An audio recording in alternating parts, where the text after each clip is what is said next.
Professor Currency's Guide to Economics. Welcome, reader. Hold on.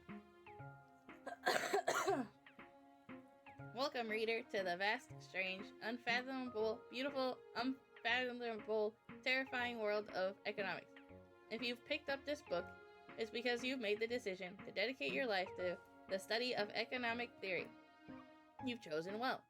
My name is Professor Currency, and I will be your guide on this multi-volume dissection of the many what is needed. He who is drawn simply to what is needed, to what is realized. What? Did you guys, I don't know if you guys can see those achievements. I tried to read it real fast. It's giving, okay. This is gonna be a very niche thing I'm about to say. I made a game where random achievements popped up, right? Because you're not the main character in my game. Spoiler. And the achievements just pop up randomly through the game, and it has nothing to do with you. These achievements give me the same vibe. Should I sue? No, I'm just kidding.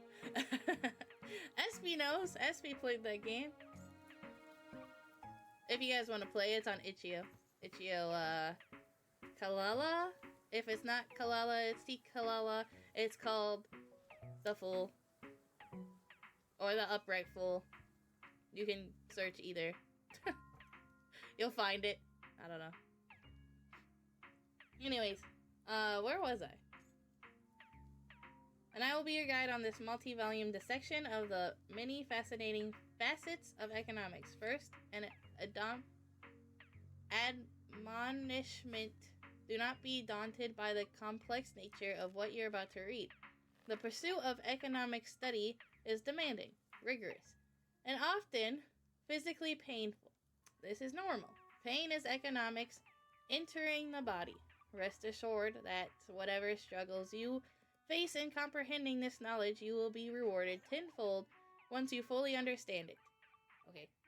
Armed with a fierce comprehension of economic theory, you will become an unstoppable machine of intellect and charisma. So where to begin? How does one dive into the field as rich and dense as economics? Well, let us start with a brief history. Economics did not exist prior to the Crimson Age. Up until this time, all goods and services were given random values. These values could change arbitrarily at any time for any reason. A loaf of bread might cost 10 grimlets in the morning, and then at 3 p.m. the price could suddenly leap to 85,000 grimlets. Jesus. And while the price could then drop to half a grimlet at 4 p.m., by then the bread market was already in shambles. It was a terrible way of living. And every day, tens of thousands of people died simply from overexerting their brains trying to figure out the system out. I read that badly, but that's okay. However, at the beginning of the Crimson Age, the government decided that enough was enough. Their solution was to form the Special Committee to stop money-related thinking tests, which gathered once every 3 months for an hour to discuss and deliberate on the brand new system of valuing goods and services. And after 6 months of congregation, they had invented the system which we use to this very day, economics. Under this new and profound ideology, goods and services would be given prices that correspond directly with their value. It was a change that produced drastic and immediate impact upon the entire world. While many were happy to have a consistent and reliable method of valuing items, for others it was disastrous. A significant number of merchants had gotten rich selling services like a cold bag of gross ugly rocks by simply waiting for the exact moment when their service was very reasonably priced, while all other services were completely unaffordable. I hope that she just wrote Nana books in the book herself. I hope so too. Yet, while there was complaint for the most part, this new system was widely accepted and adopted. Quickly, vendors began to ask questions, like what will consumers actually want to pay money for? And is there a situation where the market values a cold bag of gross, ugly rocks more than literally all other commodities?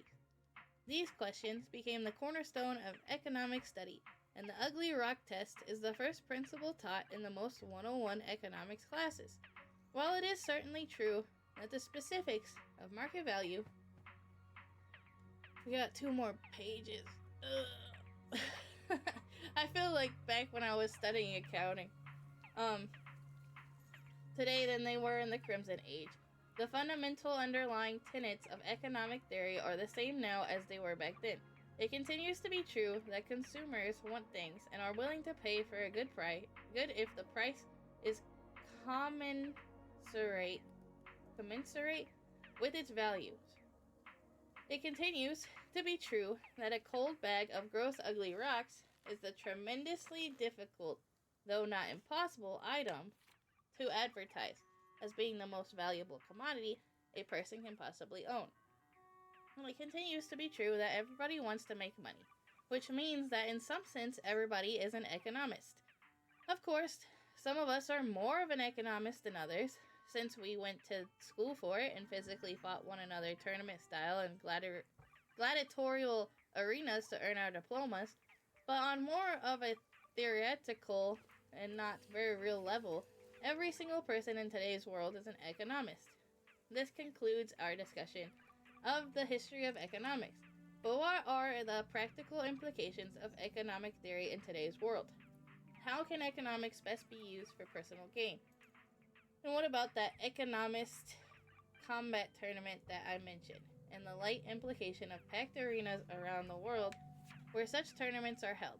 Several of these questions will be answered in Professor Currency's Guide to Economics, Volume 2. Join me in the next book as we dive further into the unfathomable, unintelligent, illegibly beautiful world of economics. I didn't see Nana Bucks in this at all. I'm not going to read this one, but I will flip through it.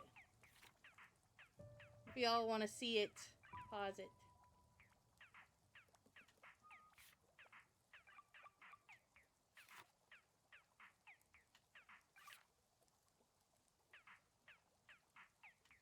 I've read every other book.